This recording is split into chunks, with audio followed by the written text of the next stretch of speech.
Good morning. I'm out. It's day 2 of walking and reading. And yesterday I actually finished book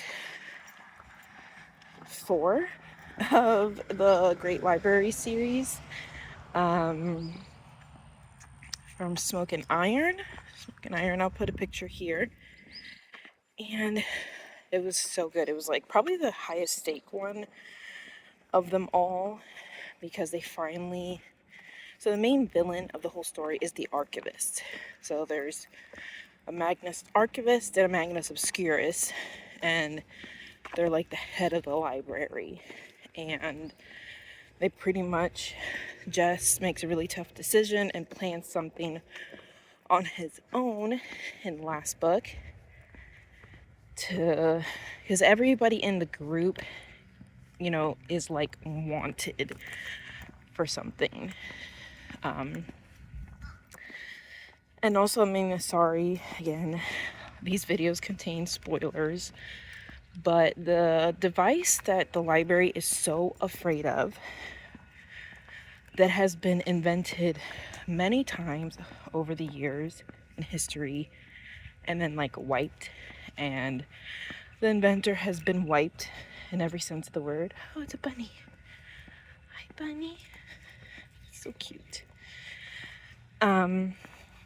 Is a printing press, because how everyone has access to books is by this alchemy power called mirroring. So the obscurus, which are the ones can perform alchemy, can mirror these one and only. Oh my god, that's still there. Gross. It's like a probably dead lizard. Can mirror the books into these blanks and stuff like that. So, and of course, that's like, oh, no, because then anybody can print anything, anybody can share any kind of information or spread any kind of knowledge. So they don't like that.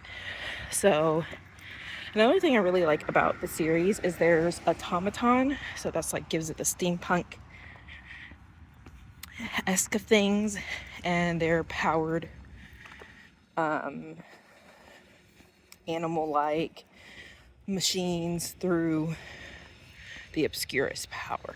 So really good, really intense, beautiful relationships, really found family that's in here as well.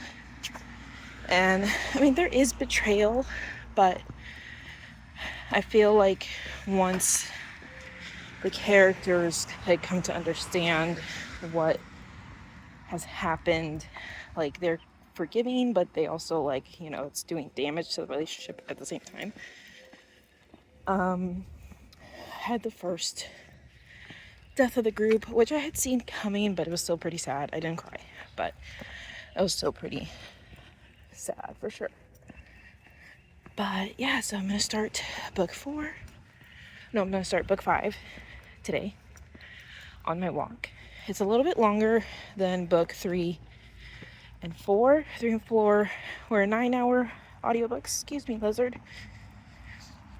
Oh my gosh. So yeah, I'll pop in later. I'm doing the same route, and since it's a Monday, I might on my way back pop into the thrift store. It'll be open. I've been really restricting myself, but I might pop in and take a look-see and see. But yeah.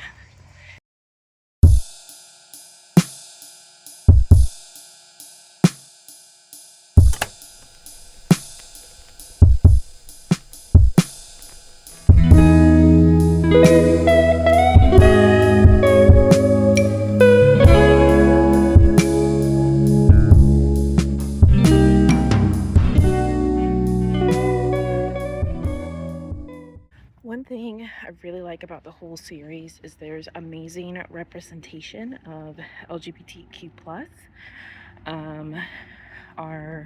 The teacher of the main group of everything, he has a partner, and their relationship is beautiful. And then what's the other thing? Um, I think amazing, really. Well, I mean, like, the world is like so intermixed in this book. So there's also amazing representation of religious. One of our main female characters is Muslim, and you know how Cain represented, you know, her religion and like the moments, like how important it is to pray for Kalia and stuff like that. Really good. And for the last book and this book as well, we'd entered into multiple POVs because the group is split. Our main character of the whole story, for the most part, is Jess Brightwell. But now that they split up in the previous book, we went into the perspective of Jess, Morgan, who's the Obscurus, Professor Wolf, and Kalia, which is like, she's like the genius of the bunch. It has a much more calm demeanor, while like everyone else is more prone to like action. And she's like, wait, let's talk first before we do anything. Well, like, we want to kill as little as possible. We're trying to save the library and restore it back to what it stood for. A lot of big themes, I think I mentioned in my previous video, of this whole series is like, you know, how powerful is knowledge and how it's used, how it's manipulated, how it's censored. A lot of censorship has gone on with this amazing library, you know, but it's all to the benefit of keeping this library in power and everything. I'm like sweating already. It feels really good. It's not too hot today, but so I just wanted to pop in and say that I'm not very good at, like, unless I write notes, I'm just kind of like off my head, you know, saying what like I remember and stuff like that. But I'm gonna keep walking.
Okay, I'm finishing up on my walk. Kind of stopped my little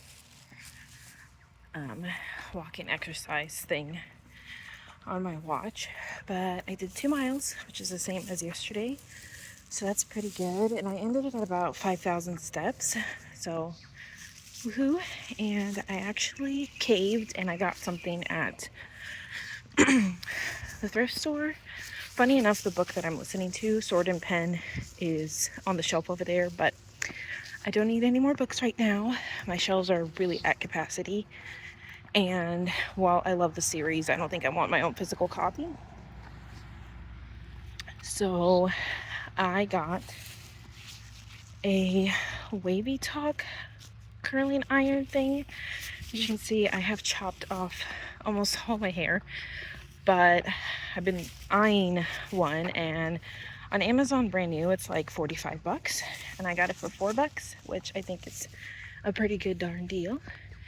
I got to chapter 4 of the book, and they're really trying to establish, you know, in the midst of a revolution, they're trying to fill spots, and they're trying to kind of like get an order of things before all the other nations come knocking at their door. So it's going to be really interesting to see. They already put a new archivist, a new person like in charge of the library. So it's going to be really interesting to see how are they going to go about writing everything, right? Because some of the ambassadors from the other countries came and they're like, hey, you know, good, you guys are good and all this stuff, but is there really any point of the library anymore? We hear about this printing press and we think you guys are obsolete, you know, which is true. So I wonder what they're gonna do to like give the people all the suppressed information and books and stuff like that and access, but at the same time keep the control and restoration of what they want to do, of what the library stood for. So it's going to be very, very interesting to see how that plays out. I've been reading quite a bit of dystopian. I did not grow up reading dystopian. Like, I didn't read The Hunger Games, Divergent. What else came out back in my day? But I really am enjoying it because I think just a lot of it's not hitting close to home, but there's such a reality to it that is very intriguing of like, okay, what's gonna happen? I like the Scarlet series I read, like the cyberpunk Snow White retelling. Was it Snow White? No, Cinderella. That was really good. Blood Over Brighthaven I read, which was really good. Such an interesting concept of a dystopian world. It wasn't necessarily dystopian, more of just like how the world was set up compared to like a regular world, I guess. The other book that I'm reading by Rachel Kane, Honor Among Thieves, is a dystopian sci-fi YA, and it's actually really good. I read a little bit of that this morning. So just reading. I'm really trying to not just zone in and just doom scroll. I have timers on my apps. It's just like sometimes I get so lost in swiping and scrolling, and then like time just passes and I've done nothing of significance, and it's really frustrating. So either I'm trying to get chores done, I'm making stuff, or I'm reading, you know, and I've discovered so many new authors, so many good books. I started off kind of like rough this year. Like I think starting the year with Brandon Sanderson's Stormlight Archives was kind of like a big mountain I climbed up on. That's so funny. Hold on a second. Okay, this is too funny. I'm walking home and there's these 4 little perfect bunny poops and like a laid out like that, and I don't think anybody picked up poop to put it like that. Okay, that was too funny. So I had a really good walk. I got some sun. I feel good. Now I'm going to shower and get ready for work later this afternoon. Have some breakfast.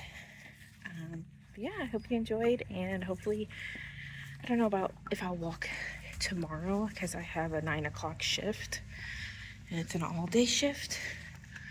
So, no, tomorrow I'm off. I forgot, tomorrow I'm off. So, I'll be walking.